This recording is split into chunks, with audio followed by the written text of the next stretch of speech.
ስመ አብ ወወልድ ወመንፈስ ቅዱስ አሃዱ አምላክ አሜን።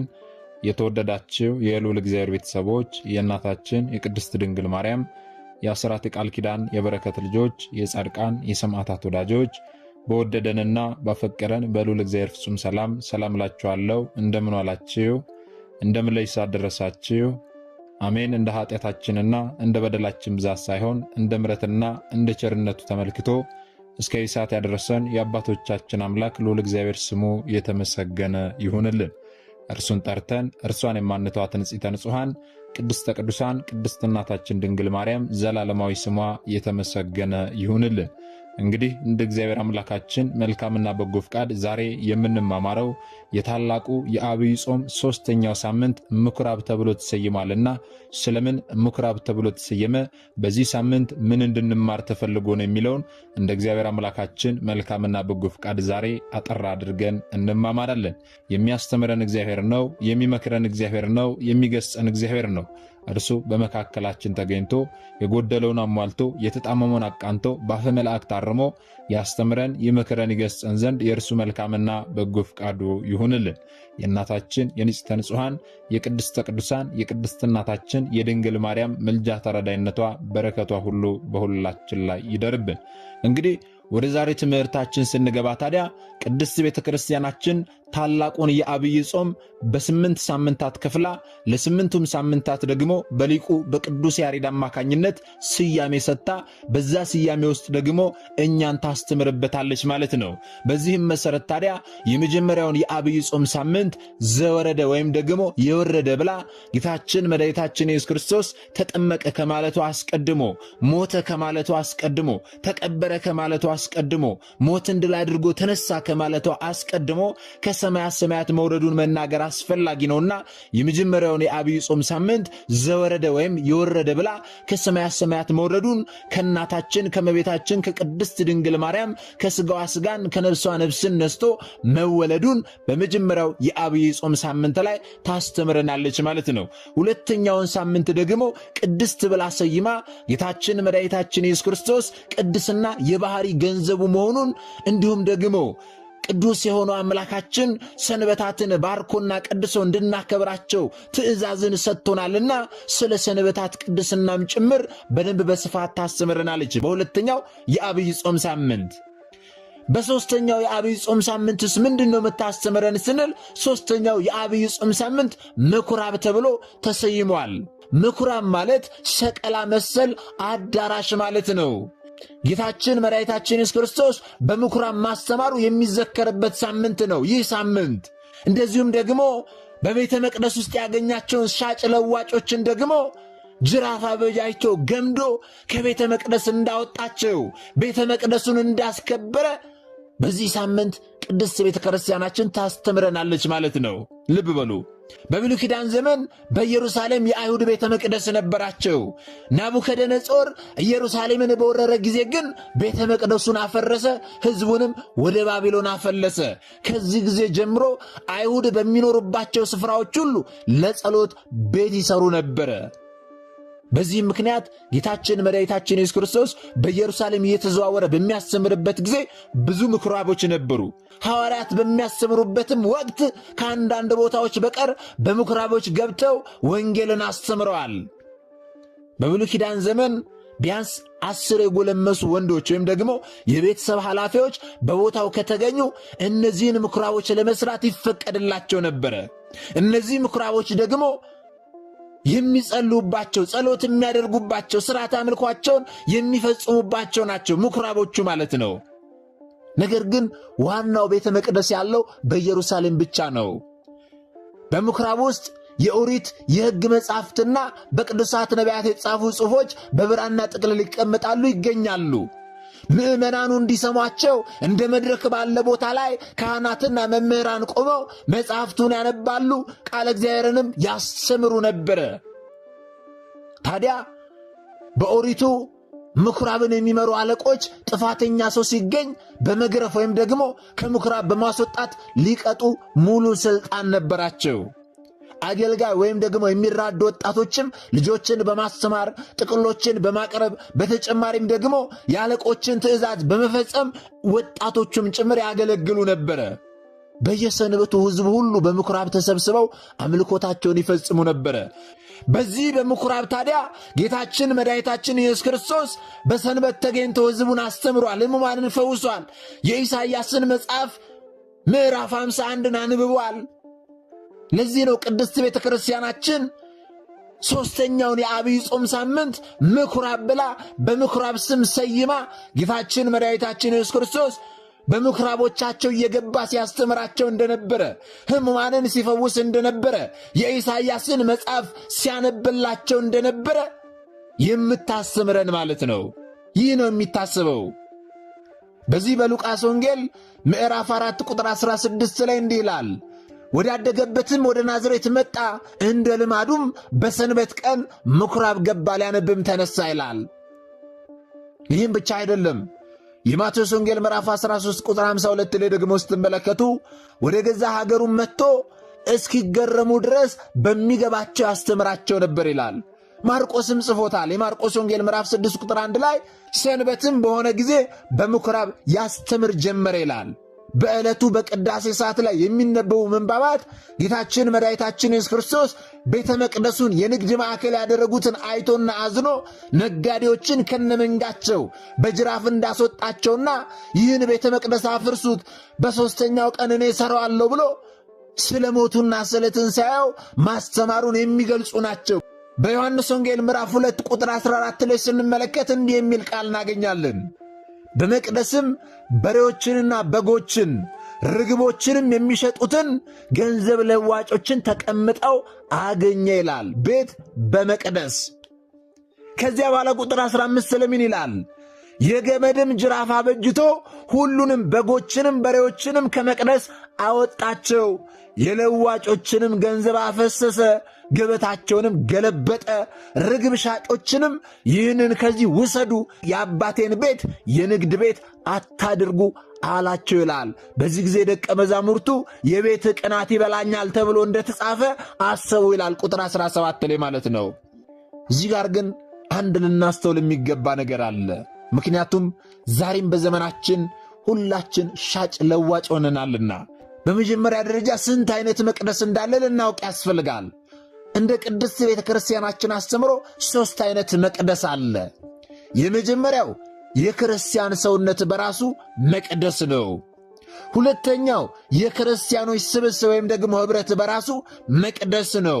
ሦስተኛው ደግሞ ሕንፃ ቤተ ክርስቲያን መቅደስ ነው። ታዲያ በእነዚህ መቅደሶቻችን ምን እያደረግን ያለ ነው? ሻጭ ለዋጭ ሆነንበታል ወይንስ ደግሞ ክርስቶስን አስደስተንበታል? የመጀመሪያው ምን ብለናል? የክርስቲያን ሰውነት በራሱ መቅደስ ነው ብለናል። ይህ ደግሞ እንዴት ነው? የአሕዛብ ሰውነት ሁሉ መቅደስ አይባልም። ሰዎች ሁሉ መቅደስ ናቸው ማለት አይደለም። ምክንያቱም አንዳንድ ሰዎች እኔ የክርስቶስ መቅደስ ነኝ እያሉ ሲናገሩ ስለምንሰማ፣ ነገር ግን የክርስቶስ ሕንፃዎች ናቸው እነርሱ። አሕዛብ የክርስቶስ ሕንፃዎች ናቸው እንጂ መቅደስ አይደሉም። የክርስቶስ መቅደስ የምንባለው እኛ ኦርቶዶክሳውያን በ40ና በ80 ቀን የተጠመቅን ከውሃና ከመንፈስ ዳግም የተወለድን በቅባሜሮን የከበርን በቅዱስ ሥጋው በክቡር ደሙ የታተምን እኛንን የክርስቶስ መቅደስ የምንባለው ማለት ነው። የክርስቲያኖች ሰውነት በራሱ መቅደስ መሆኑን ደግሞ ዝም ብለን ከመሬት ተነስተን አይደለም ያለው፣ መጽሐፍ ቅዱስን መነሻ አድርገን ነው። የትኛውን ምዕራፍና ቁጥር ካልን አንደኛ ቆሮንጦስ ምዕራፍ 3 ቁጥር 16 ላይ ስትመለከቱ እስከ 19 እንደሚል ቃል ታገኛላችሁ። የእግዚአብሔር ቤተ መቅደስ እንደሆናችሁ የእግዚአብሔርን መንፈስ እንዲኖርባቸው አታውቁምን? ማንም የእግዚአብሔርን ቤተ መቅደስ ቢያፈርስ እግዚአብሔር እርሱን ያፈርሰዋል። የእግዚአብሔር ቤተ መቅደስ ቅዱስ ነውና ያውም እናንተ ናችሁ ይላል። ልብ በሉ። ታዲያ በዚህ መቅደስ በሆነ ሰውነታችን ምን እያደረግን ያለ ነው? አዎ የእግዚአብሔር ቤተ መቅደስ ቅዱስ ነውና ያውም እናንተ ናችሁ እንደተባለ የእግዚአብሔር ቤተ መቅደስ ቅዱስ ነው። ይህ ሰውነታችን ቅዱስ ነው። በዚህ ቅዱስ በሆነ መቅደስ በሆነ ሰውነታችን እግዚአብሔር አምላክን እያከበርንበት እያመሰገንበት ደስ እያሰኘነው ነው ወይንስ ደግሞ ሻጭ ለዋጭ ሆነን እግዚአብሔር አምላክን እያሳዘንነው ነው? የትኛው ጋር ያለ ነው? ሁላችንም ቆም ብለን ልናስብ ያስፈልጋል። የክርስቶስ ጅራፍ ከመምጣቱ በፊት ቆም ብለን ራሳችንን ልናስብ ያስፈልጋል። አለበለዚያ የክርስቶስ ጅራፍ ከመጣ ማንም ማንንም አያድንም ወገኖቼ። እኔ ቅዱስ ነኝና እናንተም ቅዱሳን ሁኑ ያለው አምላካችን በቅድስና ሕይወት እንድንመላለስ ይፈልጋልና በቅድስና ሕይወት ልንመላለስ ያስፈልጋል። የሥጋ ሥራ ልንሠራ አያስፈልግም ወገኖቼ። ሻጭ ለዋጮች ልንሆን አይገባም ወገኖቼ። ጌታችን መድኃኒታችን ኢየሱስ ክርስቶስ ሻጭ ለዋጮችን ሲያገኛቸው በቤተ መቅደሱ ምን አደረገ? የገመድ ጅራፍ አበጅቶ ሁሉንም በጎችንም በሬዎችንም ከመቅደስ አስወጣቸው፣ ገንዘባቸውንም ገለባበጠባቸው። ይህንን ከዚህ ውሰዱ፣ የአባቴን ቤት የንግድ ቤት አታድርጉ፣ ቤቴ ጸሎት ቤት ትባላለች ብሎ አባረራቸው፣ አስወጣቸው። ዛሬም እኛ መቅደስ ከሆነ ሰውነታችን ላይ ዝሙትን፣ ዘረኝነትን፣ ክፋትን፣ ምቀኝነትን ልናስወግድ ያስፈልጋል። የክርስቶስ ጅራፍ ከመምጣቱ በፊት በክርስቶስ ደም የከበረን ሰውነት በዝሙት፣ በስካር፣ በጭፈራ ማርከስ የአሕዛብ ሥራ ነው እንጂ የክርስቲያን ሥራ አይደለም ወገኖቼ። በቅድስና ሕይወት ብቻ ልንመላለስ ያስፈልጋል። እግዚአብሔር አምላክ የሚፈልገውን ሥራ ልንሠራ ያስፈልጋል። በቅድስና ሕይወት ለመመላለስ ደግሞ የሥጋ ሥራን ሳይሆን የነፍስ ሥራ ልንሠራ ያስፈልጋል። ነፍስ ምንድን ነው የምትሠራው? ነፍስ ምንድን ነው የምትፈልገው ስንል የጽድቅ ሥራ ነው የምትፈልገው። የተራበ ማብላት፣ የተጠማ ማጠጣት፣ መዋደድ፣ መፋቀር፣ አለመጠላላት፣ መከባበር፣ መተዛዘን፣ በፍቅር መኖር፣ የታረዘ ማልበስ፣ እንዲህ አይነት በጎ ሥራዎችን የጽድቅ ሥራዎችን ነው ነፍስ የምትፈልገው። እግዚአብሔር አምላክም ከኛ የሚፈልገው ሕግጋቱን እንድናክብር ነው። እግዚአብሔር አምላክ ከኛ የሚፈልገው ሕግጋቱን አክብረን በቅድስና ሕይወት እንድንመላለስ ነው እግዚአብሔር አምላክ ከኛ የሚፈልገው። ስለዚህ ይህን ልናደርግ ያስፈልጋል፣ የክርስቶስ ጅራፍ ከመምጣቱ በፊት ማለት ነው። በዚህ በያዕቆብ መልእክት ምዕራፍ 4 ቁጥር 8 ላይ እንዲህ የሚል ቃል እናገኛለን። ወደ እግዚአብሔር ቅረቡ፣ ወደ እናንተም ይቀርባል። እናንተ ኃጢአተኞች እጆቻችሁን አንጹ። ሁለት ሐሳብም ያላችሁ እናንተ ልባችሁን አጥሩ። ተጨነቁና እዘኑ፣ አልቅሱም። ሳቃችሁ ወደ ሐዘን፣ ደስታችሁ ወደ ትካዜ ይለወጥ። በጌታ ፊት ራሳችሁን አዋርዱ፣ ከፍ ከፍም ያደርጋችኋል ይላል። ስለዚህ ሁለት ሐሳብ ያላችሁ ልባችሁን አጥሩ ተብሏል። ዓለምንም ፈልገን መንፈሳዊነትን ፈልገን አይሆንም ወገኖቼ። ዓለምን ንቀን እግዚአብሔር አምላክን ልንመርጥ ያስፈልጋል። ዓለም ኃጢአትን ነው የምታሰራን። ዓለም ክፋትን ነው የምታስተምረን። ዓለም ጥሩ ነገርን አታሳየንም።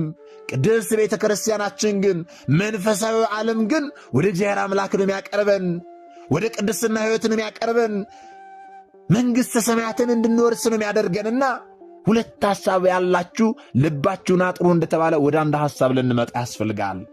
ወደዚያ ለመምጣት ደግሞ ተጨነቁና እዘኑ፣ አልቅሱ። ሳቃችሁ ወደ ሐዘን፣ ደስታችሁ ወደ ትካዜ ይለወጥ። ወደ እግዚአብሔር አልቅሱ፣ ስለ ኃጢአታችሁ ስለ በደላችሁ ነው የተባለው። በጌታ ፊት ራሳችሁን አዋርዱ ነው የተባለው። ንስሐ ግቡ ነው። አዎ ራሳችን ልናዋርድ፣ በድያለሁ ይቅር በለኝ፣ መቅደስ የሆነ ይህንን ሰውነቴን እኔ ሻጭ ለዋጭ ሆኜ አርክሻለሁና ጌታ ሆይ ይቅር በለኝ ብለን በጌታ ፊት ራሳችን ልናዋርድ ያስፈልጋል። ያን እግዚአብሔር አምላክ ከፍ ከፍ ያደርገናል። ኃጢአታችንን በደላችንን ይቅር ይለናል ወገኖቼ። ይህን እንድናደርግ ደግሞ እርሱ አምላካችን መድኃኒታችን ኢየሱስ ክርስቶስ ይርዳን። ሁለተኛው መቅደስ ደግሞ የክርስቲያኖች ስብስብ በራሱ መቅደስ ይባላል። ይህንንም በደንብ ልታስተውሉ ያስፈልጋል። የአሕዛብ ሁሉ ስብስብ አይደለም። የሰዎች ሁሉ ስብስብ አይደለም። የሰዎች ሁሉ ስብስብ መቅደስ ሊባል አይችልም። የክርስቲያኖች ሁሉ ስብስብ ነው መቅደስ የሚባለው። ክርስቲያኖች የምንባል ደግሞ እኛ በ40ና በ80 ቀን የተጠመቅነን። በ40ና በ80 ቀን የተጠመቁ ክርስቲያኖች የክርስቲያኖች ስብስብ ወይም ደግሞ ኅብረት መቅደስ ይባላል። በሰንበት ትምህርት ቤት የምንሰበሰበው ስብስባችን መቅደስ ይባላል። በጽዋ ማኅበራት የምንሰበሰበው ስብስባችን መቅደስ ይባላል። በጻድቃን በሰማዕታት ስም የምንሰበሰበው ስብስባችን መቅደስ ይባላል። ታዲያ በዚህ መቅደስ በሆነ ስብስባችን ምን እያደረግንበት ነው? እግዚአብሔር አምላክ የሚደሰትበትን ሥራ እየሠራን ነው? ሕግጋቱን እየጠበቅን ነው? በቅድስና ሕይወት በአንድነት እየተጓዝን ነው? ወይንስ ደግሞ ሻጭ ለዋጮች ሆነንበትን ያለ ነው? ቆም ብለን ልናስብ ያስፈልጋል። የክርስቶስ ጅራፍ ከመምጣቱ በፊት የሐዋርያት ሥራ ምዕራፍ 5 ቁጥር 11 ስትመለከቱ በቤተ ክርስቲያን ሁሉና ይህንን በሰሙ ሁሉ ላይ ታላቅ ፍርሃት ሆነ ይላል። ይህ የመጽሐፍ ቅዱስ ክፍል ስለ ሕንፃ ቤተ ክርስቲያን አይደለም የሚያወራው። ይህ የመጽሐፍ ቅዱስ ክፍል የሚያስረዳን የክርስቲያኖች ስብስብ መቅደስ እንደሆነ ነው። በተጨማሪም ደግሞ የሐዋርያት ሥራ ምዕራፍ 9 ቁጥር 31 ላይ በይሁዳም ሁሉና በገሊላ በሰማርያም የነበሩ አብያተ ክርስቲያናት በሰላም ኖሩ፣ ታነጹም፣ በእግዚአብሔርም ፍርሃትና በመንፈስ ቅዱስ መጽናናት እየሄዱ ይበዙ ነበር ይላል። ይህ የመጽሐፍ ቅዱስ ክፍልም የክርስቲያኖች ስብስብ ወይም ደግሞ ኅብረት መቅደስ እንደሚባል ያስረዳናል ማለት ነው። በዚህ መቅደስ በሆነ ስብስባችን እግዚአብሔር አምላክን ልናስደስት ያስፈልጋል። አለበለዚያ ግን ልንጠነቀቅ ያስፈልጋል። የክርስቶስ ጅራፍ ከመምጣቱ በፊት በዚህ በገላትያ ምዕራፍ 5 ቁጥር 15 እስከ 18 ስንመለከት እንዲህ የሚል ቃል እናገኛለን። ነገር ግን ይላል እርስ በርሳችሁ ብትነካከሱ ብትበላሉ እርስ በርሳችሁ እንዳትጠፋፉ ተጠንቀቁ። ነገር ግን እላለሁ በመንፈስ ተመላለሱ፣ የሥጋንም ምኞት ከቶ አትፈጽሙ ይላል። ልብ በሉ። በዚህ መቅደስ በሆነ ስብስባችን በአንድነት ሆነን አንዱ ሲዝል እያበረታን፣ አንዱ ሲደክም እያነሳን፣ አንዱ ሲወድቅ እያነሳን በአንድነት ሆነን እግዚአብሔር አምላክን ማናመሰግን ከሆነ እግዚአብሔር አምላክን ለማመስገን መልካም ሥራዎችን የጽድቅ ሥራዎችን ለመስራት የማንጠቀመው ከሆነ እርስ በርሳችን የምንበላላ ከሆነ እርስ በርሳችን በጎሳ በዘር የምንከፋፈል ከሆነ ምንነካከስ ከሆነ እንዳትጠፋፉ ተጠንቀቁ ይለናል። የሥጋን ምኞት ከቶ አትፈጽሙ ይለናል። በመንፈስ ተመላለሱ ብሎ ያዘናል ወገኖቼ። ስለዚህ የሥጋ ምኞትን ሳይሆን በመንፈስ መመላለስን ልንመርጥ ያስፈልጋል። የሥጋ ምኞት መጣላት ነው። የሥጋ ምኞት መከፋፈል ነው። የሥጋ ምኞት መጠላላት፣ መገዳደል ነው። ያንን ምኞት ትተን በመንፈስ ልንመላለስ ያስፈልጋል። በመንፈስ ስንመላለስ እንዋደዳለን። በመንፈስ ስንመላለስ በፍቅር እንኖራለን። በመንፈስ ስንመላለስ እግዚአብሔር አምላክ ይደሰትብናል። ይህን ነው ከኛ የሚፈልገው እግዚአብሔር አምላክ ወገኖቼ። ሦስተኛው መቅደስ ደግሞ ሕንፃ ቤተ ክርስቲያን ነው። በዚህ መቅደሳችንስ ምንድን ነው እያደረግን ያለ ነው ወገኖቼ? በዚህ መዝሙር 5 ቁጥር 7 ላይ ስትመለከቱ እንዲህ የሚል ቃል ታገኛላችሁ። እኔ ግን በምሕረት ብዛት ወደ ቤትህ እገባለሁ፣ አንተን በመፍራት ወደ ቅድስናህ መቅደስ እሰግዳለሁ ይላል መዝሙረኛው ልበ አምላክ ቅዱስ ዳዊት። ታዲያ በዚህ ሕንፃ ቤተ መቅደሳችን ላይ እኛ ምንድን ነው እያደረግን ያለ ነው? ወደ ቅድስናው መቅደስ ገብተን እየሰገድን ነው? እግዚአብሔር አምላክን እያስደሰትን ነው? ወይንስ ደግሞ ሻጭ ለዋጭ ሆነን ያለ ነው? ይህ ቤተ መቅደስ ታዲያ የእግዚአብሔር ዓይኖች ያሉበት ጆሮችም የሚያደምጡበት ቦታ ስፍራ ነው፣ ቅዱስ ስፍራ ነው ወገኖቼ። ይህንንም ደግሞ መጽሐፍ ቅዱስ ነው የሚለው። በዚህ በሁለተኛ ዜና ምዕራፍ 7 ቁጥር 15 ላይ ስትመለከቱ እንዲህ የሚል ቃል ታገኛላችሁ። አሁንም በዚህ ስፍራ ለሚጸለይ ጸሎት ዓይኖቼ ይገለጣሉ፣ ጆሮቼም ያደምጣሉ። አሁንም ስሜ ለዘላለም በዚያ ይኖር ዘንድ ይህንን ቤት መርጫለሁ፣ ቀድሻለሁም፣ ዓይኖቼና ልቤም ዘወትር በዚያ ይሆናሉ ይላል። ልብ በሉ። ስለዚህ የእኛ የኦርቶዶክስ ተዋሕዶ ቤተ ክርስቲያን ዝም ተብሎ የተሠራ አይደለም። እርሱ እንዳዘዘው ይሠራል። ከዚያም በኋላ ደግሞ የክርስቶስ ዓይኖቹም የክርስቶስ ጆሮቹም የክርስቶስ ልቡም በዚያ ይሆናሉ ማለት ነው። በዚያ የክርስቶስ ዓይን ባለበት፣ የክርስቶስ ጆሮች በሚያደምጡበት፣ የክርስቶስ ልቡም ባሉበት ስፍራ ላይ ታዲያ እኛ ምን እያደረግን ያለ ነው ወገኖቼ? የክርስቶስ ጅራፍ ከመምጣቱ በፊት ቆም ብለን እናስብ ያስፈልጋል። በእውነት በፍርሃት ነው እየተንቀሳቀስን ያለ ነው? እግዚአብሔር አምላክ ያየኛል፣ እግዚአብሔር አምላክ ጆሮቹ ወደዚህ ናቸው፣ ይሰማኛል፣ ያደምጠኛል። በፍርሃት ነው እየተመላለስን ያለነው ወይንስ ደግሞ በዘፈቃድ ነው? ስንቶቻችን ቤተ ክርስቲያን ሄደን እግዚአብሔር አምላክ የሚያየው ነው የሚሰማው ቦታ ነው ብለን ለምንናገረው ነገር እንኳን ተጠንቅቀን ይሆን? የዓለሙ አልበቃ ብሎን ወደ ቤተ ክርስቲያን ሄደን እንኳን ቤተ ክርስቲያን ውስጥ የዓለምን ነገር የምናወራ ስንቶቻችንን እኮ ዛሬ ፌስቡክ የምንጠቀም ቲክቶክ የምንጠቀም ዓለማዊ ነገር ወደ መንፈሳዊ ቦታ የክርስቶስ ዓይንም ጆሮም ልቡም ወዳለበት ቦታ ወስደን ያረከስን ኃጢአትን የሠራን ስንቶቻችንን ሻጭ ለዋጮች የሆንን ማለት ነው ወገኖቼ። ቆም ብለን እናስብ ያስፈልጋል። ቤተ ክርስቲያናችን እርሱ ባዘው መሰረት እንደተሰራች ደግሞ መጽሐፍ ቅዱስ ይነግረናል። በዚህ በኦሪት ዘጸአት ምዕራፍ 25 ቁጥር 8 ላይ ስትመለከቱ በመካከላችሁ አድር ዘንድ መቅደስ ይስሩልኝ ይላል። እኔም እንደማሳይ ሁሉ እንደ ማደሪያው ምሳሌ እንደ ዕቃውም ሁሉ ምሳሌ እንዲሁ ስሩት ይላል። በሰማይ ካህናተ ሰማይ አሉ፣ በምድርም ካህናተ ሰማይ አሉ። በሰማይም ካህናተ ሰማይ ጽና ይዘው የሥላሴን መንበር ዘወትር 24 ሰዓት ያጥናሉ። በምድርም ያሉ ካህናት አባቶቻችን ጽና ይዘው መንበሩን ሲያጥኑ ስርዓቱን ሲያከናውኑ ይኖራሉ ማለት ነው። በሰማይ ያለው ስርዓት ነው ዛሬ በቅድስት ቤተ ክርስቲያናችን በምድር ላይ ያለው ወገኖቼ። ስለዚህ በዚች ቅድስት ቤተ ክርስቲያን የምናደርጋትን እያንዳንዲቷን ነገር ተጠንቅቀን ሊሆን ያስፈልጋል። ዛሬ እኮ በቅድስት ቤተ ክርስቲያናችን ሻጭ ለዋጮች በዝተዋል። እንዲበዙ ያደረግናቸውም ደግሞ እኛ ሁላችንም ነን። ሁላችንም ተጠያቂዎች ነን። ይህን ለምን አልክ ካላችሁ ምሳሌ ላንሳላችሁ። እናንተው ራሳችሁ ያስተዋላችሁትን የምትታዘቡትን ነገር ማለት ነው። ለምሳሌ ለንግስ ወደየአድባራቱ ስትሄዱ፣ ወደየገዳማቱ ስትሄዱ በመንገድ ላይ በቅጽረ ቤተ ክርስቲያን በር ላይ ደጃፉ ላይ ምንድነው የምታስተውሉት? ከኢየሩሳሌም የመጣ መስቀል፣ ከኢየሩሳሌም የመጣ ቅባ ቅዱስ፣ ከኢየሩሳሌም የመጣ ንዋያተ ቅዱሳት፣ ከኢየሩሳሌም የመጣ ድርሳን፣ ለቡዳ ለምን የሚሆን እንደዚህ የሚያደርግ እያሉ ሻጭ ለዋጮች እንዳለ በሩን ተቆጣጠሩታል። እኛም ደግሞ ከነርሱ ነው የምንገዛው። ከነርሱ ስንገዛ ሻጭ ለዋጮች እንዲበዙ እንዲበራከቱ አደረግን። እኛ ባንገዛ ኖሮ ሻጭ ለዋጮች እንዴት ይበዙ ነበረ በቅድስት ቤተ ክርስቲያናችን ቅጽር ግቢ ውስጥ። እነዚያን ንዋያተ ቅዱሳት ፈልገን ከሆነ ምናልባት በገጠሪቱ የአገራችን ክፍል ላይኖር ይችላል እንጂ በከተማው ሁሉም አብያተ ክርስቲያናት ንዋያተ ቅዱሳት መሸጫ አለው። ከዛ ከንዋያተ ቅዱሳት መሸጫ ውስጥ መስቀሉንም ማግኘት ስንችል፣ ቅዱሳት ስዕላትንም ማግኘት ስንችል፣ እኛ ግን ደጃፍ ላይ ሻጭ ለዋጭ ከሆኑት ላይ እንገዛለን። ቤተ ክርስቲያናችንን ማሳልፈን እንሰጣለን። እንዴት ማስተዋል ተሳነን ወገኖቼ? ማስተዋል የተሳነን እኮ እነዚያ ሰዎች ይዘውት የመጡት መስቀል፣ ይዘውት የመጡት ቅባ ቅዱስ፣ ይዘውት የመጡት ንዋያተ ቅዱሳት ከኢየሩሳሌም የመጣ በአባቱ የተባርኮ የመጣ ይባላል። አባቶቻችን በገዳም ያሉ አባቶች ጸሎታቸውን ትተው ጾማቸውን ትተው በዓታቸውን ዘግተው የነበሩ ከበዓታቸው ወጥተው ከተማ ላሉ ምዕመናን መስቀል እየሰሩ እየባረኩ ይልካሉ ማለት ነው ወገኖች። እስቲ ልብ ብላችሁ አስተውሉ። እግዚአብሔር ያሳያችሁ። እንግዲህ ገዳም ያሉ አባቶች ጸሎታቸውን ጾማቸውን በዓታቸውን ከፍተው ወጥተው ሁሉ ነገር አቋርጠው ገና መስቀል እየባረኩ ከተማ ላሉት ይልካሉ።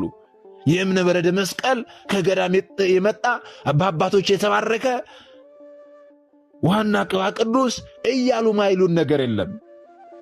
ይህንን ስንሰማ እንዴት ማስተዋል ተሳነን? በእውነት ከተማ ያሉ አባቶቻችን፣ ካህናት አባቶቻችን ተሰርቶ የሚመጣውን መስቀል ባርከው ለእኛ መስጠት ተስኗቸው ነው? ስልጣነ ክህነታቸው እርሱን ለመባረክ አይሆንምና ነው? ይህንን ማስተዋል ይገባል ወገኖቼ።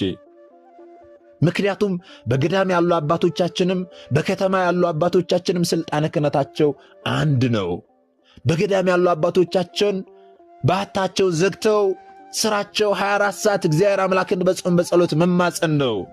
ስለ ሀገራቸው ኢትዮጵያ፣ ስለ ዓለምም ጭምር መጾም መጸለይ ነው እንጂ መስቀል እየባረኩ ለከተማ ማከፋፈል አይደለም። በከተማ ያሉ አባቶቻችንም ደግሞ በተሰጣቸው ስልጣን መሰረት ተሰርቶ የመጣውን መስቀል እየባረኩ ለእኛ መስጠት ይችላሉ። ስለዚህ ወገኖቼ ቆም ብለን ልናስብ ያስፈልጋል። በዚህ ነገር ሁላችንም ተጠያቂዎች ነን። የሚሸጠውም የሚገዛውም ተጠያቂ ነው።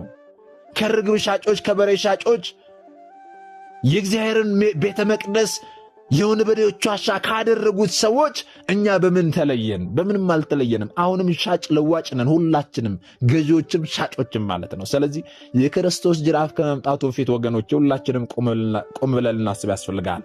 የትኛውንም ቅዱሳት ስዕላትንም እንደዚሁም ደግሞ ንዋያተ ቅዱሳትን ከፈለግን ከቤተ ክርስቲያኑ የንዋያተ ቅዱሳት መሸጫ ንግዛ፣ ከትክክለኛው ቦታ ማለት ነው።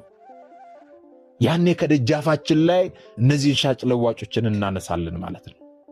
ሌላም አንድ ምሳሌ ሊጨምርላችሁ።